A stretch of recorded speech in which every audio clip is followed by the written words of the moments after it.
Dan selanjutnya juga dia melakukan pendampingan. Pendampingan ini dilakukan apa? Dia supaya untuk mendampingi seorang klien ataupun warga binaan itu yang mengatasi masalahnya. Pendampingan ini dilakukan seorang PK itu bukan hanya ketika dia sudah berada di dalam lapas saja, tetapi dilakukan itu sejak dari pra-adjudikasi, jadi dari proses awal di penyidikan sampai ke post-adjudikasi. Jadi pra-adjudikasi, adjudikasi, dan post-adjudikasi. Dan satu hal lagi, hebatnya pembimbing kemasyarakatan, dia bisa menyampaikan kepada pihak pengadilan, kepada Bapak Hakim, apabila kesepakatan yang telah disepakati pada saat proses diversi itu tidak dilaksanakan oleh pihak-pihak dalam waktu 3 hari.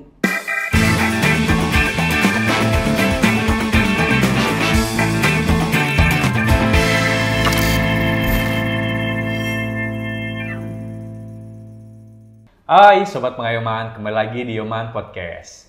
Bersama saya Lanjar, selaku host pada podcast kali ini. Nah, kali ini kita kedatangan narasumber yang pastinya cantik, ceria, cerdas, dan tentunya sesuai nih dengan tema yang akan kita bahas pada podcast kali ini, yaitu peran pembimbing kemasyarakatan dalam sistem peradilan pidana anak. Nah, narasumber kita kali ini, beliau merupakan pembimbing kemasyarakatan ahli media yang ada di kantor wilayah Kementerian Hukum dan HAM Lampung.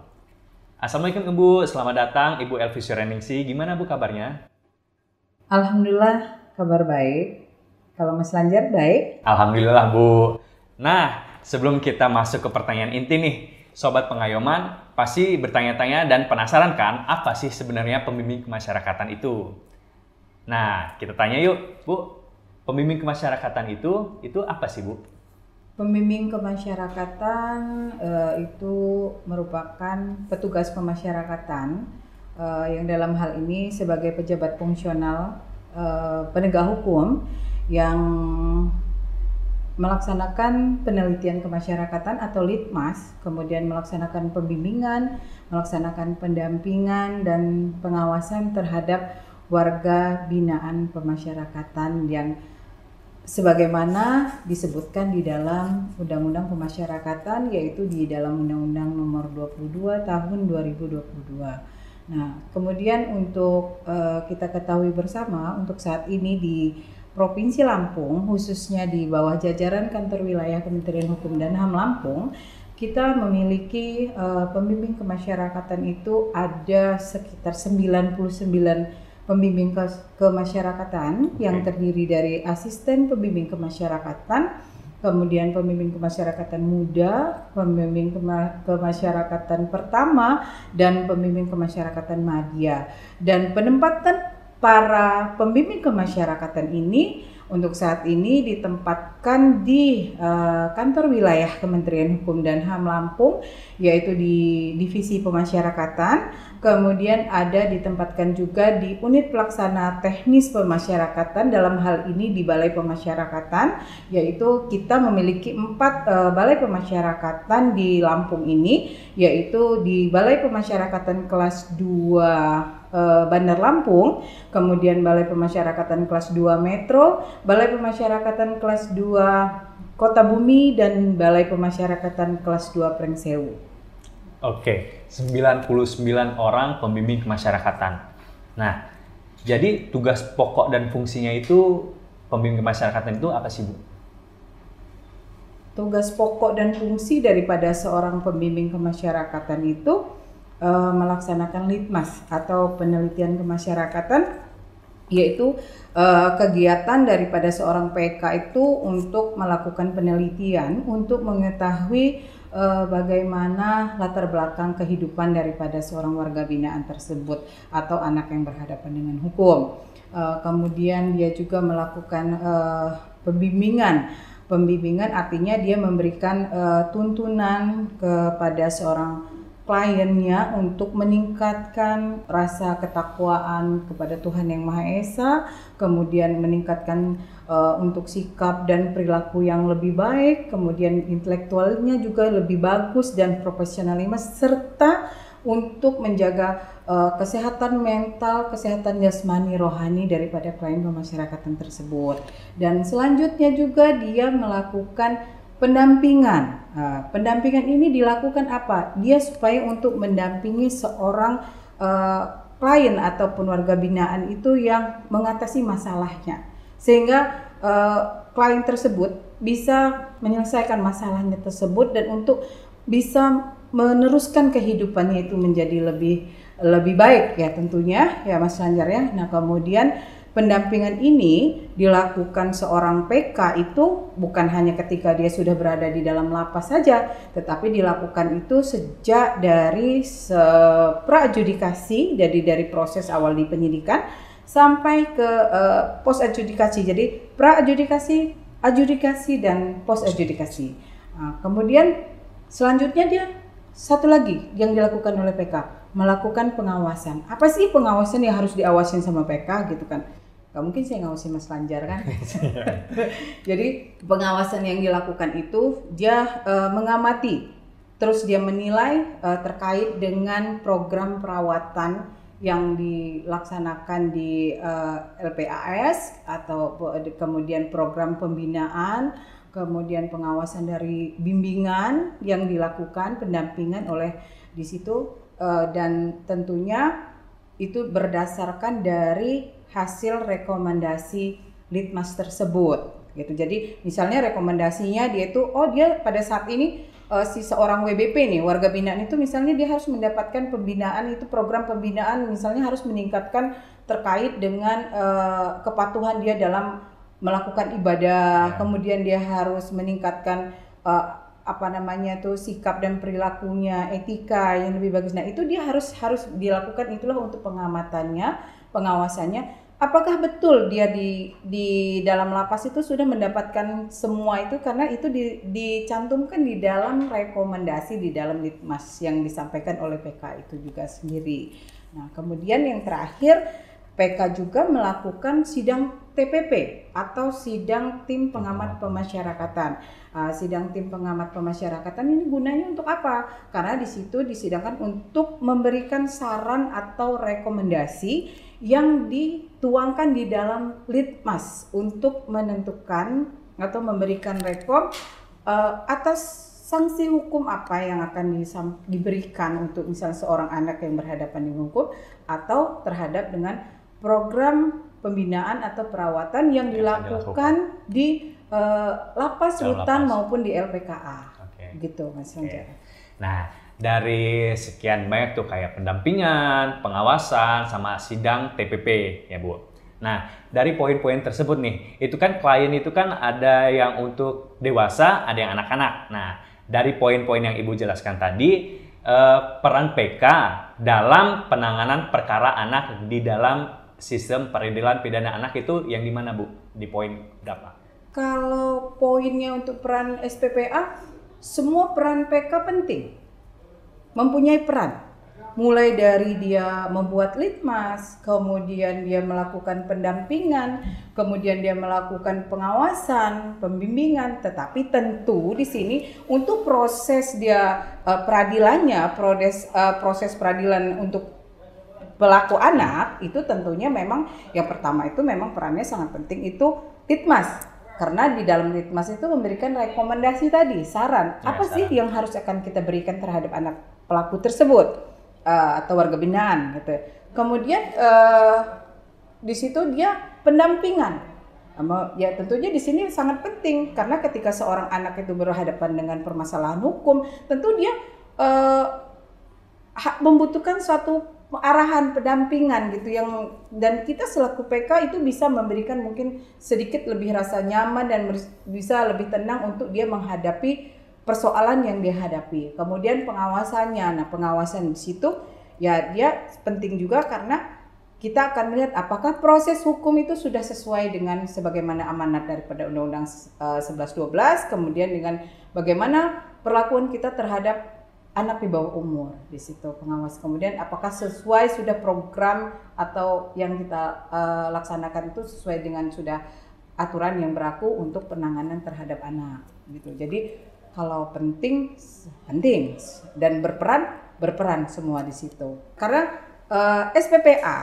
SPPA itu lahirnya SPPA itu merupakan undang-undang pengganti daripada Undang-Undang Nomor 3 Tahun 97 tentang Pengadilan Anak, di mana di dalam Undang-Undang SPPA itu memang kedudukan dan fungsi PK itu sangat jelas sekali dan mempunyai peran penting di dalam penanganan anak yang berhadapan dengan hukum, dan di situ memang menjadi undang-undang lex specialis deh untuk anak yang berhadapan dengan hukum, anak di bawah umur ya, karena SPPA itu sendiri merupakan suatu proses penyelesaian perkara anak yang berhadapan dengan hukum, mulai dari anak itu di tingkat penyelidikan ya, artinya ketika seorang anak itu diduga melakukan suatu tindakan pidana sampai ke dia pada proses hukum dan menjalankan hukuman. Jadi artinya pendampingan itu yang proses itu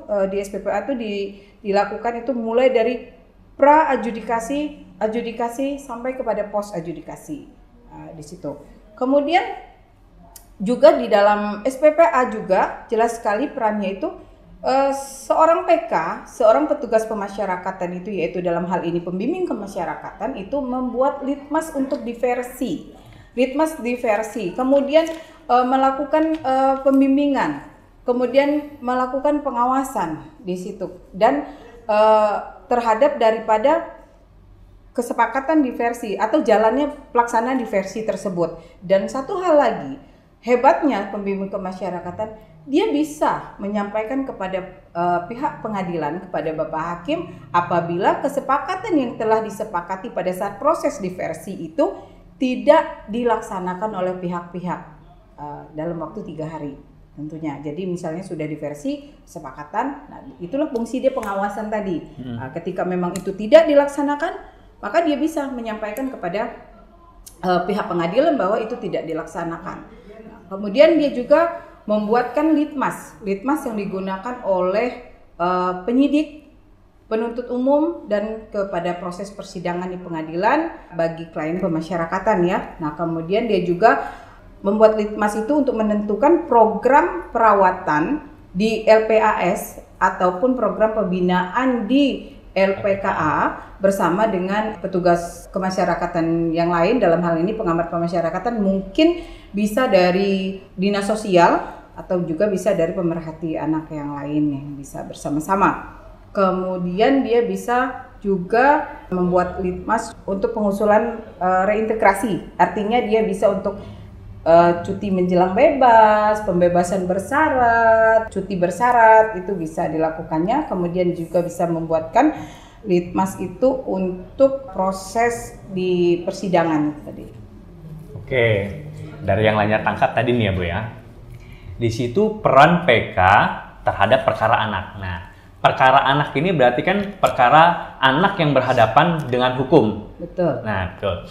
Nah, jadi anak yang berhadapan dengan hukum, apa saja dan siapa saja sih Bu anak yang berhadapan dengan hukum sesuai dengan Undang-Undang SPPA?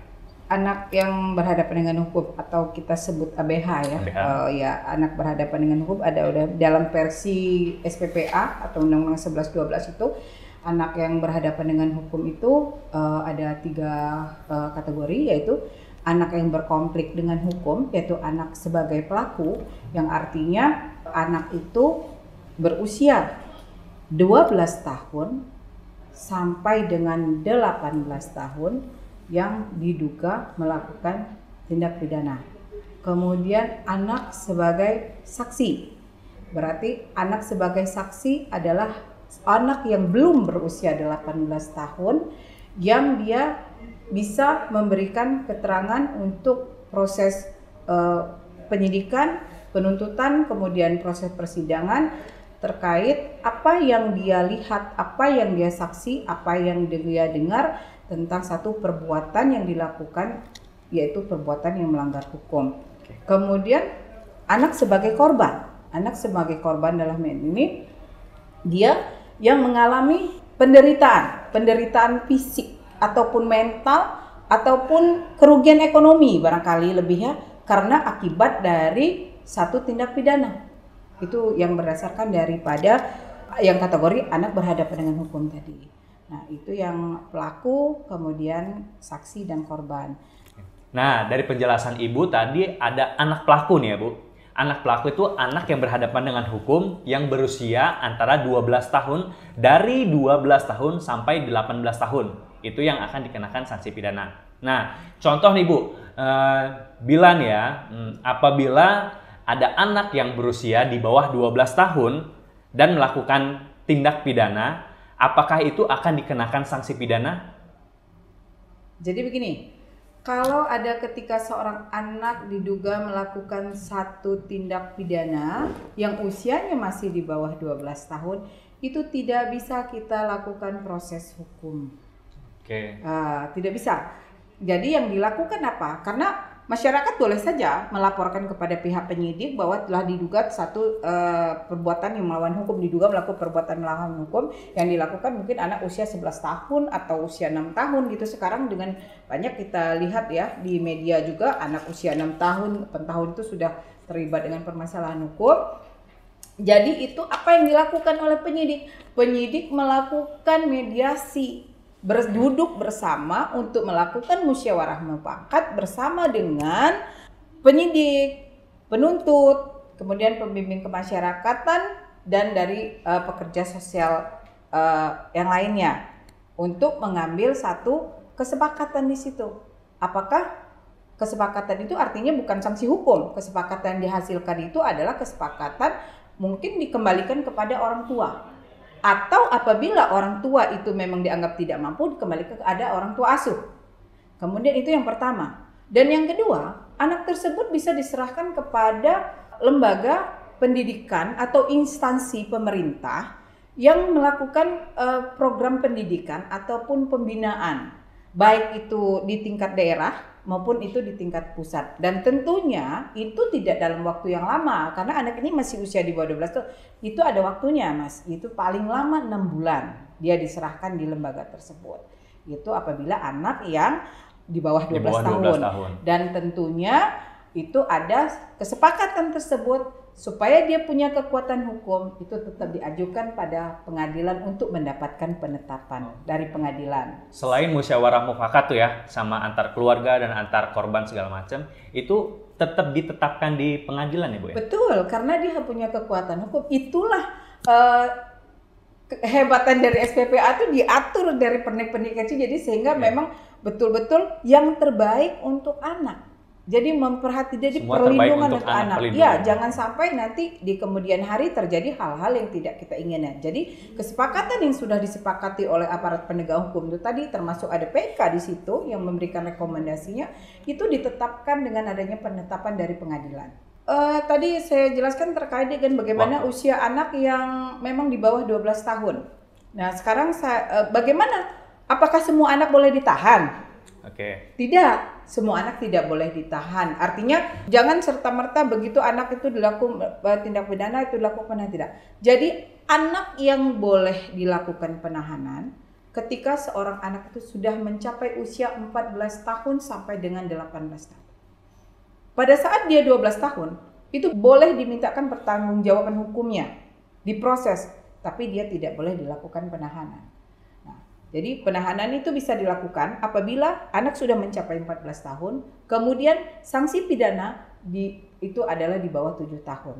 Itu tidak boleh seorang aparat penegak hukum untuk melakukan penahanan terhadap anak tersebut.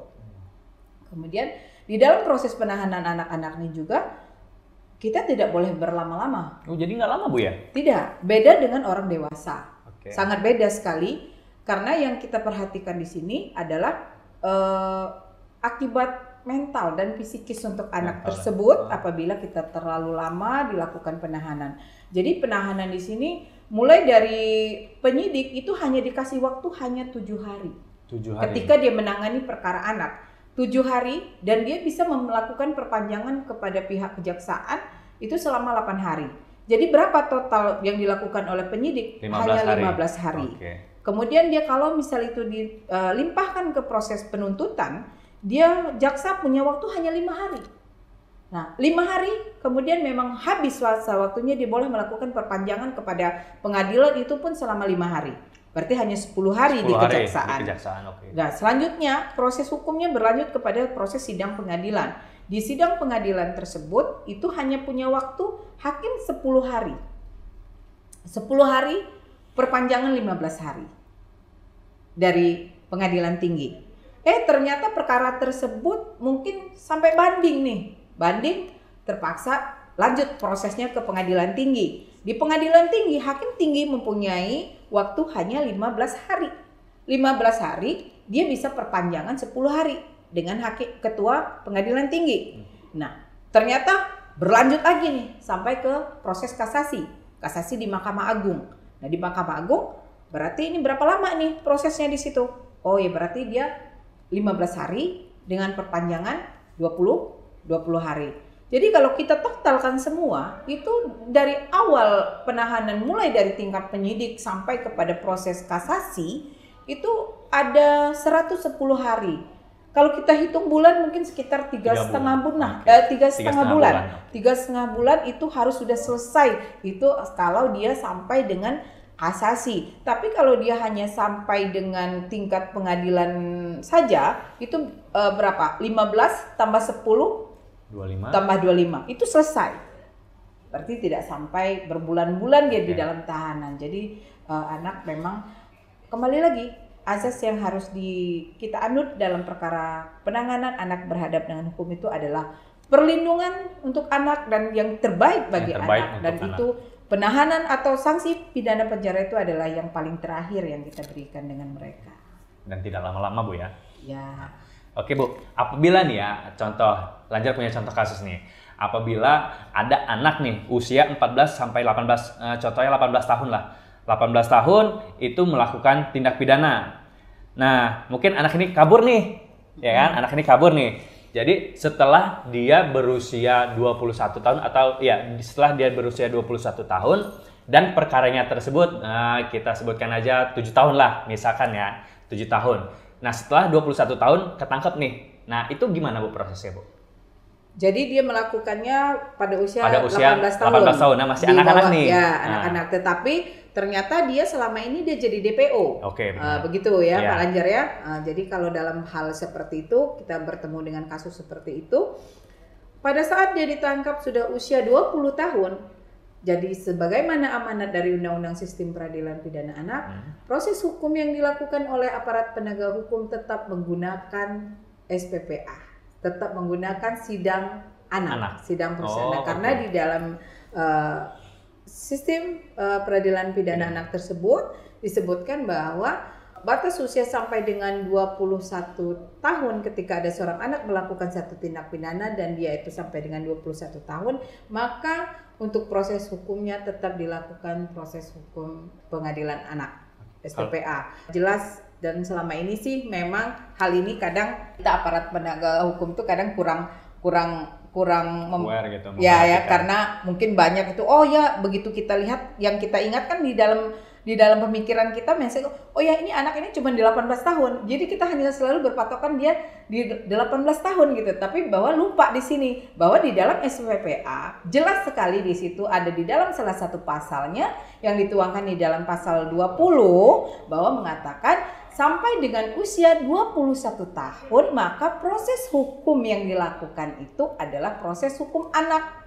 Dan apabila lebih dari 21 tahun? Dewasa. Oh, jadi setelah umur di atas 21 tahun itu udah di proses hukum. Jadi dia ketangkap dua-dua nih misalnya padahal dia melakukan satu tindak pidana pada saat itu dia usia 17 tahun tapi karena dia kabur nih misalnya kemana terus dia ketangkap lagi usia dia sudah 21.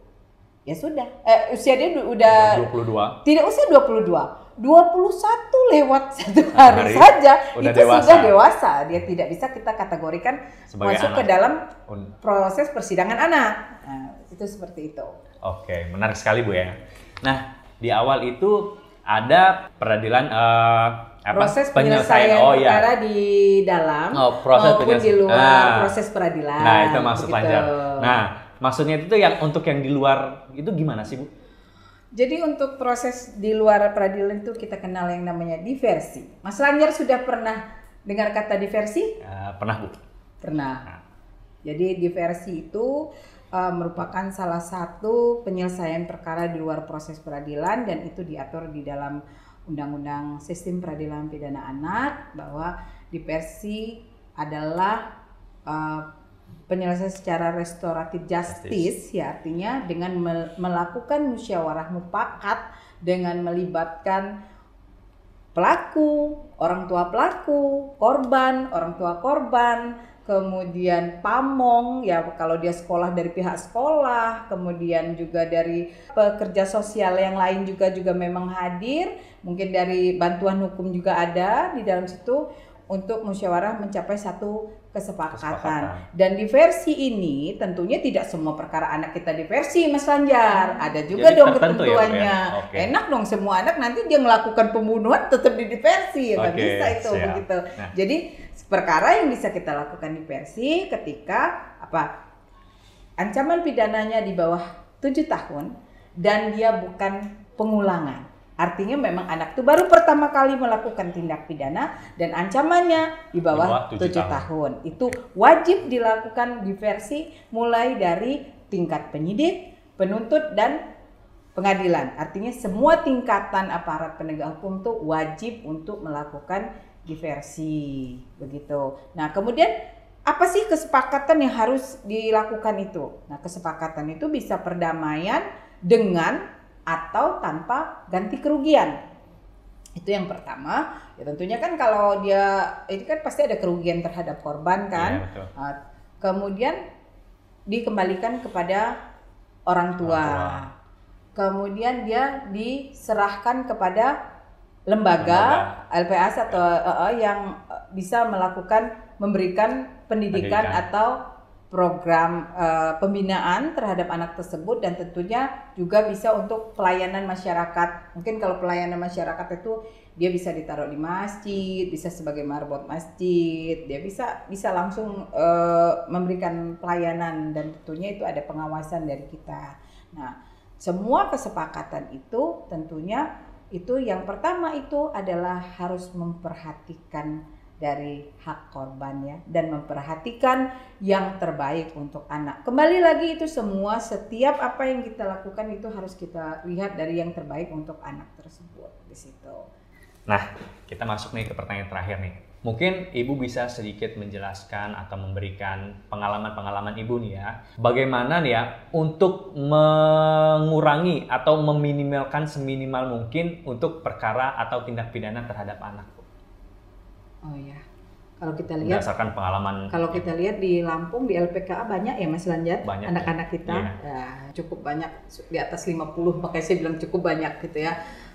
Jadi menurut saya sebagai pembimbing kemasyarakatan yang dalam hal ini juga berdasarkan pengalaman yang pernah saya lakukan dalam menangani perkara anak, mungkin di sini saya bisa menyampaikan bahwa seorang anak bisa terlibat dalam satu perbuatan melawan hukum itu pada umumnya memang itu banyak sekali dipengaruhi daripada lingkungan pergaulan mereka yang berada di luar rumah ya. Kemudian juga kalau untuk saat ini itu saya harus mengatakan pengaruh daripada penggunaan gadget itu sangat luar biasa, di mana seorang anak yang memang emosionalnya masih labil dan dia masih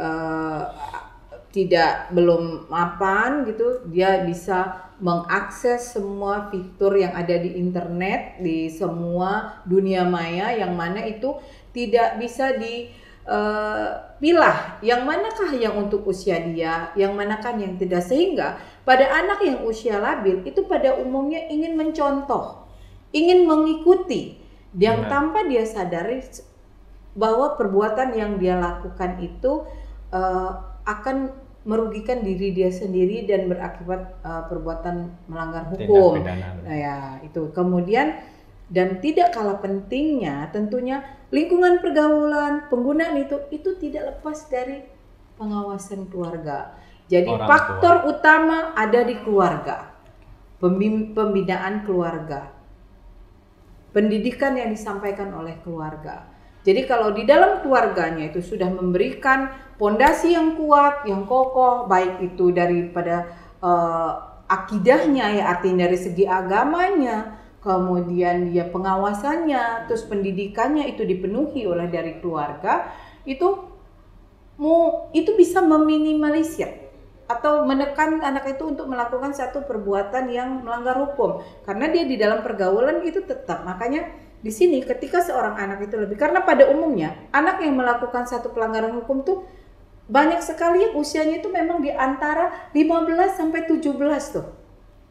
Di anak SMP menuju ke SMA, itu dalam masa pubertas. Ya. Dalam masa pubertas, dalam masa labil yang dia tidak bisa menentukan sikap baik atau tidak, yang dia ikuti hanya naluri nafsu dia saja yang baik. Nah, jadi itu pendidikan dari keluarga, tapi terkadang keadaan atau keluarga ekonomi pun juga mempengaruhi itu, Mas Lanjar. Itu tidak bisa kita pungkirin gitu. Benar, Bu. Nah, itu karena dia kadang anak kalau yang ditetapkan oleh pemerintah kan wajib belajar 9 tahun. Tapi terkadang karena untuk memenuhi kebutuhan dia harus putus sekolah. Jadi akhirnya pendidikan pun dia tidak mampu ya, tidak mengenyam pendidikan yang seharusnya dia nyam gitu loh.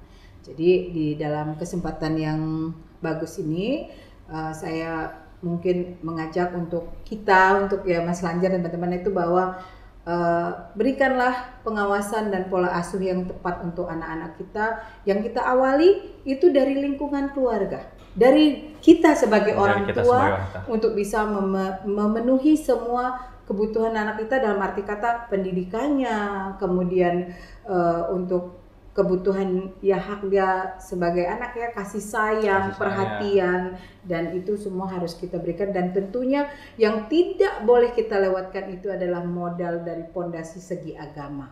Itu adalah nomor 1 yang harus kita berikan, sehingga anak tersebut kalau sudah mempunyai pondasi yang kokoh, insya Allah dia akan punya batasan atau kekuatan untuk bisa menahan emosinya untuk melakukan satu perbuatan yang melanggar hukum. Mungkin itu dari saya.